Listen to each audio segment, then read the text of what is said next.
Hello friends, जय Hind all of you. जब भी आप इस वीडियो को देख रहे होंगे तो आप इस चीज़ को लेकर के आपके सामने जो ये लगा हुआ थंबनेल है CDS FAF कैट, तो मतलब क्या मुद्दा है, क्या इन दोनों के बीच में एक मैच कराने में आया हूँ, क्या ये दोनों मतलब दोनों एंट्रीज की अच्छाई बुराई बताने आया हूँ, क्या मसला है, आज मैं आपके बीच क्यों आया हूँ। तो क्योंकि मैं CDS पढ़ा रहा हूँ, हिंदुस्तान भर के बच्चे को पढ़ा रहा हूँ, कश्मीर से कन्याकुमारी तक के बच्चों को हम लोग अपने यहाँ ऑफलाइन पढ़ा रहे हैं। और हमेशा बच्चे के दिमाग में एक डाउट रहता है, पेरेंट्स के दिमाग में एक डाउट रहता है और एक क्वेरी भी रहती है, क्यूरियोसिटी भी रहती है कि आखिरकार कौन सा बेस्ट है, CDS बेस्ट है या FCAT बेस्ट है। तो सबसे पहली चीज़ जो मैं आपको बताना चाहता हूँ कि कौन सा आपके लिए बेस्ट है, ये डिपेंड करता है कि आपका इंटरेस्ट कहाँ है। फर्स्ट थिंग, अब देखिए दो प्रकार की जेंट्री मार्केट में है। एक तो ऐसी जेंट्री है जिसे कुछ भी मिल जाए, मतलब कुछ भी मिल जाए और कम से कम मेहनत मिल जाए तो बहुत अच्छी बात हो जाती है। और एक ऐसी जेंट्री है जिसको पता है कि मुझे क्या चाहिए, मुझे क्या लेना है, और वो अपना 100% एफर्ट वहाँ पे लगा देता है। लेकिन अगर हम कंपेयर करें कि भाई आपको फ्लाइंग विंग में जाना है, मतलब कि इंडियन एयरफोर्स में जाना है, तो क्या क्या रास्ते आपके पास हैं, तो दो रास्ते आपके पास हैं। एक तो आप CDS के थ्रू जा सकते हैं और दूसरा आप FCAT के थ्रू जा सकते हैं। अब इन दोनों में क्या बेसिक डिफरेंस है, कोई एग्ज़ाम के पैटर्न में क्या डिफरेंस है, एलिजिबिलिटी क्राइटेरिया का क्या डिफरेंस है, एज का क्या डिफरेंस है, अगर हम एग्ज़ाम के पॉइंट ऑफ व्यू से देखें तो कौन सा एग्ज़ाम हमारे लिए ईजी होगा, कौन सा एग्ज़ाम हमारे लिए टफ होगा, तो मैं इस चीज़ को 100% क्लियर कर दूं कि अगर आप इंडियन एयरफोर्स में जाना चाहते हैं और आप आसान रास्ता चुनने, देखिए एक चीज़ तो आप समझ लीजिए कि अगर आप आसान रास्ता चुनेंगे तो भाई जो लोग कठिन रास्ता चुन रहे हैं क्या उन्होंने पाप कर दिया है। तो दोनों एंट्री में सबसे बड़ा फ़र्क जो मैं आपके सामने करने वाला हूं वो ये है दोस्तों कि CDS आपका परमानेंट, ये आपका परमानेंट जॉब है। ये आपका कौन सा जॉब है, परमानेंट जॉब है, ये आपका परमानेंट जॉब है। और ये आपका शॉर्ट टाइम जॉब है। मतलब कि इसका, अब जैसे अगर आपने CDS के थ्रू इंडियन एयरफोर्स में एंट्री कर लिया, मैं सीधे इंडियन एयरफोर्स की बात कर रहा हूँ क्योंकि FCAT के थ्रू आप कहाँ जा सकते हैं, इंडियन एयरफोर्स में जा सकते हैं, तो मैं सीधे उसी एग्ज़ाम को पॉइंट आउट कर रहा हूँ कि अगर कोई एस्पिरेंट CDS के through Indian air force flying branch ground duty जहाँ भी जा रहा है, तो अगर वो CDS के थ्रू जाता है, फिर यहाँ पे आपका परमानेंट जॉब है, यहाँ बच्चा अपनी पूरी एज पूरी करके, मतलब कि जो ड्यूटी की रिक्वायरमेंट है एज की। लेकिन यहाँ पे 14 ईयर और 10 ईयर दो ही क्राइटेरिया हैं, 14 साल और 10 साल। तो देखिए आपने इधर रास्ता ईजी चुना तो यहाँ पे क्या हो गया, ये परमानेंट जॉब हो गई, ये शॉर्ट टर्म जॉब हो गई। आपको ये भी पता है कि कोई भी जॉब जो शॉर्ट टर्म होती है उसमें पेंशन जैसी कोई बात नहीं होती है। अब मैं आता हूँ एक एक करके दोनों एग्ज़ाम को समझाने का प्रयास करता हूँ। मैं फिर से कह रहा हूँ कि दोनों ही रास्ते आपको मिलने वाले हैं। दो एग्ज़ाम ऐसे, दोनों के लिए आपका ग्रेजुएट होना यहाँ पे इम्पॉर्टेंट है, फर्स्ट थिंग। सेकंड थिंग, दोनों एग्ज़ाम साल में 2 बार होते हैं। जैसे अगर मैं FCAT की बात करूँ तो फरवरी और अगस्त में, वहीं पे मैं CDS की बात करूं तो अप्रैल और सितंबर में। तो दोनों एग्ज़ाम आपको मिलने वाले हैं। अब मैं एक एक करके दोनों एग्ज़ाम के सिलेबस, एज और कैसे कैसे आप जा सकते हैं उसको डिस्कस करता हूं। तो आइए आगे बढ़ जाते हैं दोस्तों हम लोग। तो पहला हम देखते हैं FCAT। अब इंडियन एयरफोर्स में जाने के लिए बच्चा एक रास्ता चुनता है, AFCAT का रास्ता चुनता है। इस रास्ते से वो इंडियन एयरफोर्स में एंट्री करना चाहता है। अब इसके लिए उसे क्या क्या हर्डल, क्या क्या बाधाएं हैं, तो सबसे पहला एज क्राइटेरिया की बात करते हैं। तो अगर हम एज क्राइटेरिया की बात करें तो ground duty technical and non technical branch की जो एज है वो 20 to 26 ईयर। अभी इधर कुछ मत देखिए क्योंकि ये बनाया गया पिछले एग्ज़ाम, मतलब पिछले एग्ज़ाम के लिए, 2024 वाले एग्ज़ाम के हिसाब से सेट है। तो मैं कह रहा हूँ आप ये समझ लो कि minimum age 20 year and maximum age 26 year होनी चाहिए, ये ground duty technical and non technical branch के लिए। अगर हम फ्लाइंग ब्रांच की बात करते हैं, मेरे भाई, तो जो एज क्राइटेरिया है वो क्या है 20 to 24। आपको सिर्फ ये समझना है कि जो एज क्राइटेरिया है नॉन टेक्निकल के लिए ground duty technical non technical दोनों के लिए 20 to 26 मतलब 20 से 26 है। वहीं पर flying branch through AFCAT and NCC special entry के लिए 20 से 24 साल है। आगे बढ़ जाते हैं। अब हम बात करते हैं एजुकेशनल क्वालिफिकेशन। आखिरकार क्या एजुकेशनल क्वालिफिकेशन है, इसको अलग अलग मैं आपको समझाने का प्रयास करता हूं। अगर आप फ्लाइंग ब्रांच की बात करते हैं तो फ्लाइंग ब्रांच में आपका इंटर में फिजिक्स और मैथ्स और फिजिक्स में 50% मार्क्स होना कंपलसरी है। फिजिक्स एंड मैथ्स में 50% 50% मार्क्स आपके लिए कंपलसरी है, इससे कम पे आपका कुछ नहीं होना है। अब देखिए and graduation with minimum 3 year degree, मतलब आपका कोई भी मिनिमम 3 ईयर डिग्री कोर्स, ये वो बीए, बीकॉम, बीएससी, बीबीए कोई स्ट्रीम होगी, एनी डिसिप्लिन है and recognise university with minimum of 60% marks. मतलब आप ग्रेजुएशन किसी भी स्ट्रीम से हैं, किसी भी डिसिप्लिन से हैं, उससे कोई मतलब नहीं है। मतलब अगर किसी चीज़ से है तो आपका मिनिमम मार्क्स 60% होना चाहिए। अगर आप मान लीजिए मतलब कि अपीयरिंग स्टूडेंट हैं तो आप अगर जानना चाहें तो एग्रीगेट आपका 60% होना चाहिए। नेक्स्ट, और बीटेक डिग्री फॉर 4 ईयर्स, मतलब अगर आप बीटेक हैं तो 4 ईयर वाला, मतलब बीटेक है अगर आप तो यहाँ भी आपका मार्क्स कितना होना चाहिए 60%। और candidate who have cleared section A and B examination of associate membership of institution of engineers India और एरोनॉटिकल सोसाइटी ऑफ इंडिया, यहाँ भी आपका जो मार्क्स है वो कितना होना चाहिए 60%। तो एजुकेशनल क्वालिफिकेशन में मैंने आपको बता दिया कि ट्वेल्थ में आपका मिनिमम 50% फिजिक्स एंड मैथ्स में होना चाहिए, और ग्रेजुएशन आपने किया तो भी 60%, बीटेक किया तो भी 60%, और अगर आपने ये क्लियर किया सेक्शन ए बी एग्जामिनेशन तो यहाँ भी आपका कितना होना चाहिए 60% मार्क्स होना चाहिए। नेक्स्ट बात करते हैं एजुकेशनल क्वालिफिकेशन। अच्छा चल ही रहा है अभी ग्राउंड ड्यूटी के लिए देखिए ये, हाँ ये तो हो गया आपका ग्राउंड ड्यूटी टेक्निकल ब्रांच के लिए। अच्छा अब ग्राउंड ड्यूटी टेक्निकल ब्रांच के लिए क्या है, aeronautical engineer electronic AEL graduate with a minimum of 50% marks each in physics and mathematics eight 10+2 level and a minimum of 4 years degree graduation integral post graduation qualification in engineering technology from recognized university, or cleared by section A section B examination of associate membership of institution of engineers or aeronautical society of India, or graduate membership examination of the institution of electronics and telecommunication engineers by actual studies with a minimum of 60% marks और equivalent in the following disciplines. Okay, ये तो आपका educational qualification रहा किसके लिए, ground duty technical के लिए।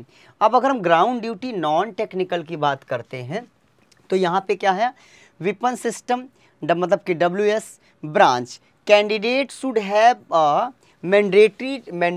Mandatorily passed with a minimum of 50% marks of each in maths and physics at 10, मतलब वो तो एकदम से कह लीजिए कि वो कंपलसरी है 10+2 में 50% आपका फिजिक्स एंड मैथमेटिक्स में होना चाहिए। भाई ये आपने क्राइटेरिया देख लिया। देखिए हम यहाँ पे ये बताना चाह रहे हैं, ये आपने देख लिया एडमिनिस्ट्रेशन एंड लॉजिस्टिक्स, यहाँ भी आपका 10+2, अकाउंट ब्रांच के लिए आपका 10+2। इसके बाद ये क्राइटेरिया है क्या क्या, BCom, bachelor of business administration. ये देखो एजुकेशनल क्वालिफिकेशन की बात है। हमारा आपका मुद्दा ये है कि आखिर दोनों में बेहतर कौन है, दोनों में अब वो बेहतर किस आधार पे आंका जाएगा। बेहतर के दो आधार, दो आयाम पे हम इसको चेक कर सकते हैं। एक तो कौन सा एग्ज़ाम इजी है, पहला किसमें चांसेस ज़्यादा है, दूसरा और इंटरेस्ट के हिसाब से तो उसमें बेहतर आदमी खुद ही सेलेक्ट करता है कि मुझे जाना कहाँ है। अब नेक्स्ट अगर हम आ जाएँ एजुकेशनल क्वालिफिकेशन हो गया। हाँ मेट्रोलॉजी की बात करेंगे तो यहाँ भी 10+2 एंड BSc होना चाहिए, एंड BSc। अगर मेट्रोलॉजी की बात करते हैं तो यहाँ पे आपका BSc हो किससे 60%। नेक्स्ट बात करें पेपर की। अब देखिए ये मुद्दा आ गया। अब ये सबसे इम्पॉर्टेंट बात है कि पेपर क्या है। देखो भाई 100 क्वेश्चन आपका एएफ कैट के स्टूडेंट को मिलना है। कहाँ कहाँ से आएगा? जीएस से, वर्बल एबिलिटी इन इंग्लिश से, न्यूमेरिकल एबिलिटी मतलब मैथ से, मिलिट्री एप्टीट्यूड टेस्ट है, रीजनिंग से। 2 घंटे का समय है, 300 नंबर, मतलब कि हर एक सवाल कितने मार्क्स का है? 3 मार्क्स का। माइनस मार्किंग है, बिल्कुल माइनस मार्किंग है, 1/3 माइनस मार्किंग। लेकिन ये एग्ज़ाम अगर अब आप मुझसे पूछें कि इस एग्ज़ाम का लेवल क्या है, तो जितना एजुकेशनल क्वालिफिकेशन का आपने देखा है मापदंड, उस हिसाब से ये एग्ज़ाम बेहद ही इजी तो नहीं कह सकता, लेकिन इजी नेचर का एग्ज़ाम होता है। मतलब वो उतना टफ एग्ज़ाम नहीं है अगर हम सीडीएस से कंपेयर करना चाहते हैं तो ये एग्ज़ाम ऐसा एग्ज़ाम है जिसे 6 मंथ्स की तैयारी के बाद कोई भी बंदा इत्मीनान से पहले अटेम्प्ट में आराम से निकाल सकता है, इसमें कोई शक नहीं है। अब आगे हम बढ़ जाते हैं, सीडीएस की बात करते हैं। तो देखिए सीडीएस आपको पता है कि यूनियन पब्लिक सर्विस कमीशन, उसके द्वारा ये एग्ज़ाम कराया जाता है। मैं सीधे फ्लाइंग ब्रांच पे ही जाऊंगा क्योंकि एएफ कैट कहाँ ले जा रहा है आपका? ये एयरफोर्स। अब देखिए यहाँ से आप कहाँ कहाँ जा सकते हैं सीडीएस के थ्रू। तो फॉर एयरफोर्स एकेडमी अगर हम एज क्राइटेरिया की बात करते हैं तो आपका एज कितना होगा? 20 से 24। वहाँ कितना था? 20 से 24, 20 से 26 एंड 20 से 24, 2 क्राइटेरिया। अब मेरे भाई अब देखिए, और अगला आपका बस इतना देखना है, 20 से 24 क्वालिफिकेशन क्या है? For air force academy degree of recognised university with physics and mathematics and 10+2 level और बैचलर ऑफ इंजीनियरिंग। मतलब यहाँ पर आपका हाँ मतलब इंटर में फिजिक्स और मैथ्स होना चाहिए। आगे बढ़ जाते हैं, अब देखिए पेपर का क्राइटेरिया। यहाँ देखिए ये बहुत बड़ा डिफरेंस आपको देखने को मिलेगा, बहुत बड़ा डिफरेंस। जब आप जाते हैं सीडीएस का एग्ज़ाम देने तो यहाँ आपको 3 पेपर क्वालिफाई करना पड़ेगा। पहला पेपर इंग्लिश का होगा, इसमें मैक्सिमम मार्क्स कितना है? 100 है, और नंबर ऑफ क्वेश्चन आपको पता होना चाहिए 120 है। दूसरा आपका जनरल नॉलेज है, 2 आवर्स का पेपर है, 100 सवाल, 100 नंबर। मैथमेटिक्स आपका 100 नंबर, मतलब कुल मिला के 300 नंबर का पेपर है। 6 घंटे मतलब 3 आपका सेम डे आपको 3 पेपर देना है।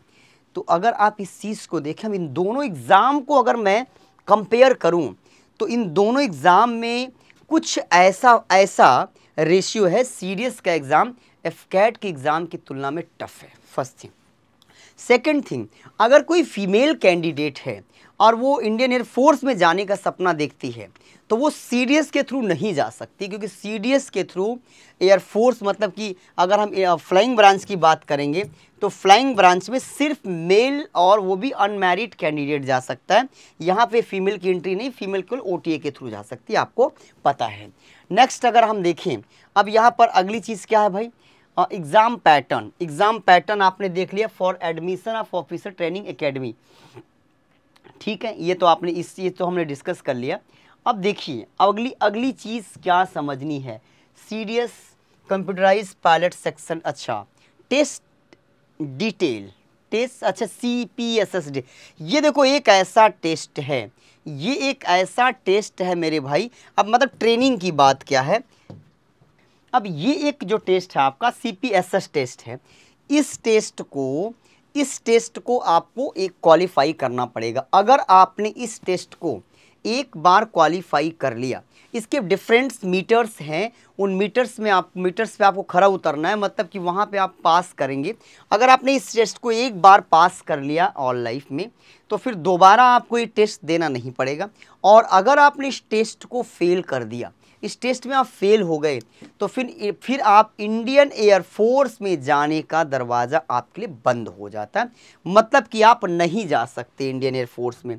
नेक्स्ट बात करते हैं ट्रेनिंग पीरियड। तो अगर आप सीडीएस के थ्रू जाते हैं तो आपको कितना 74 वीक की ट्रेनिंग है। और अगर आप सीडीएस एफकैट के थ्रू फ्लाइंग ब्रांच में जाते हैं तो 74 वीक है। और अगर नॉन टेक्निकल की में जाते हैं तो आपका कितना है? 52 वीक की ट्रेनिंग है। अब अगली चीज़ क्या है भाई? Graduate female aspirant only AFCAT, yes important चीज़। जो ग्रेजुएट फीमेल एस्पिरेंट है वो सिर्फ एफकैट के थ्रू इंडियन एयरफोर्स में जा सकती है। Graduate male aspirant and want to join IF via flying technical non technical FCAT is best। हाँ, मतलब ये कहने का मतलब है कि अगर कोई बंदा ये गांठ बांध के उतरा है कि मुझे इंडियन एयर फोर्स में जाना है, flying technical non technical, flying technical non technical, तो उसके लिए फिर FCAT वाकई बेस्ट रास्ता हो जाता है। रीज़न ये है कि एग्ज़ाम का जो लेवल है उसमें बहुत डिफरेंस है, क्वेश्चन का जो लेवल है उसमें बहुत डिफरेंस है, और क्राइटेरिया आपने देख लिया कि यहाँ पे फीमेल आ सकती हैं और CDS के थ्रू नहीं आ सकती हैं।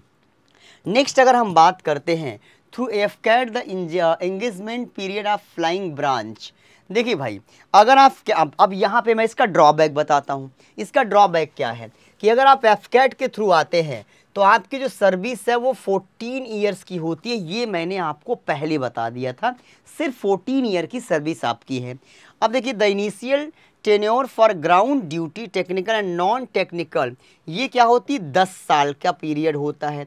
एंड एक्सटेंशन ऑफ 4 ईयर, अच्छा इसमें एक बार एक्सटेंशन हो सकता है, 4 ईयर इसको बढ़ाया जा सकता है। अब देखिए, grant of permanent commission PC at later date would be considered subject to service requirements.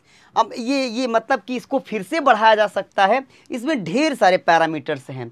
अच्छा, SSC officer are not entitled for grant of pension, ये चीज़ मैंने आपको पहले बताया कि जो भी शॉर्ट सर्विस कमीशन है, जहाँ पे आपकी सर्विस का जो टेन्योर है वो शॉर्ट सर्विस है, तो वहाँ पे पेंशन आपको मिलने का कोई हक नहीं है।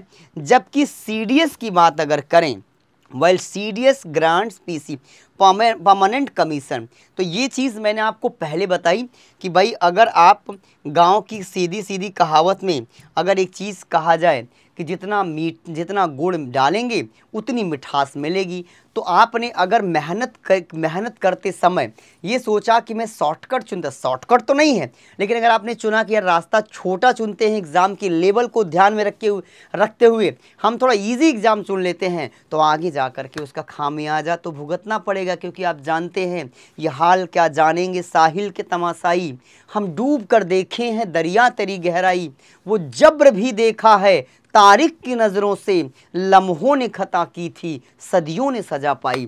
तो जो गलती हो जाती है छोटी सी, उसकी सज़ा बहुत बड़ी होती है। रही बात ये दोस्तों कि एयरफोर्स में जाने का दोनों ही रास्ता आपका है, दोनों में से जो रास्ता आपको सुगम लगे उसे आप सेलेक्ट कर सकते हैं। मैंने अपनी तरफ से इसको बहुत ही डिटेल में बताने का पूरा प्रयास किया। आप जिस भी रास्ते पर चलेंगे हम आपके साथ कंधे से कंधा मिला करके चलेंगे। CDS परमानेंट कमीशन है, FCAT शॉर्ट सर्विस कमीशन है, आपको ये बात पता है। CDS का एग्ज़ाम टफ है, FCAT का एग्ज़ाम इजी है, सही है। CDS का पेपर, CDS में आपका सिलेबस आपने देखा, मैथ्स है, मतलब वैसे तो कहने के लिए सब कुछ यहाँ भी है। पेपर आपका एक दिन में 3 पेपर आपको देना है, ऑफलाइन पेपर होता है। FCAT का पेपर ऑनलाइन होता है, ऑनलाइन पेपर होता है। CDS में आपको प्रॉपर PYQ मिल सकता है, इत्मीनान से देख सकते हैं। FCAT में आपको एक तरीके से ये एजम्पशन होता है कि हाँ ऐसा पेपर आया जैसा बता दिया गया था। बात क्लियर है। अब FCAT के थ्रू फीमेल भी एयरफोर्स में जा सकती हैं, जबकि CDS के थ्रू फीमेल FCAT में मतलब एयरफोर्स में नहीं जा सकती हैं। तो ये कुछ अपना नफ़ा और नुकसान था जो मैंने तफसील से बताने का प्रयास किया। उम्मीद करता हूँ कि वीडियो आपको पसंद आएगा। अगर पसंद आए तो इसे ज़्यादा से ज़्यादा लोगों तक पहुँचाएँ। मैं भगवान से प्रार्थना करता हूँ कि इंडियन आर्मी में ऑफिसर बनने का सपना आपका ज़रूर पूरा हो। आप किसी भी मीडियम से आएँ और देश की सेवा करें, और साथ ही साथ आप किसी मीडियम में आना चाहते हैं, वो FCAT मीडियम से आना चाहते हैं, CDS के थ्रू आना चाहते हैं, मेरा MKC परिवार कंटिन्यू आपके साथ कंधे से कंधा मिला करके तैयार है। जय हिंद प्यारे भाइयों।